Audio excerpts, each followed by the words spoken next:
bathi ukhumalo umdungwa umbulazi umzilikazi kamashobane wena wadla umuntu omyenga ngendaba udonda intombi ngesizulu.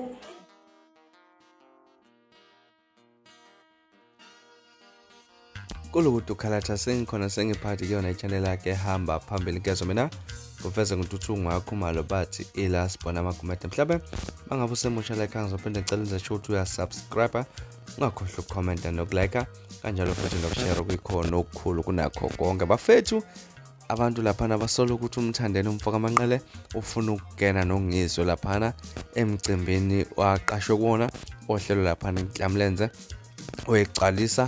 all white picnic ngokukuthola laphana komthombo welanga laphana kukhulumele neGcwalisa bathola imfuno ezifuno iGcwalisa laphana labalula ukuthi lifuna ukuthi mangabe selizongena eStage lingeniswe uMC walo kuphela abantu abaningi ebaba isola lendaba ukuthi iGcwalisa akekho omunye umuntu mhlambe elingangena naye laphana elimfunayo lisifunela nje ukuthi liyongena noNgizwe Mchunu okuyena umngani walo elehla lenyuka nalo laphana bazamela impela ukukhuluma nemanager lobuculi ukukhuzana umfoka mpongose laphana imanager ethinta khona laphana ekuhlelweni kwalomcimbi umthokozisi umfoka Zuma laphana ephambili ekuhlelweni kwalomcimbi obecela ukuthi bathunyelwe ezifuna zalomculi ngenxa yokuthi bayamdinga emcimbini futhi nabantu bayamfuna njengoba kade bemkhethile kumthokozisi umfoka Zuma laphana ubalula ukuthi ngeke bayidalula imfuno zakhe emphakathini kodwa ke uma sekubonakala ukuthi kukhona la bayahluleka khona bophumela obala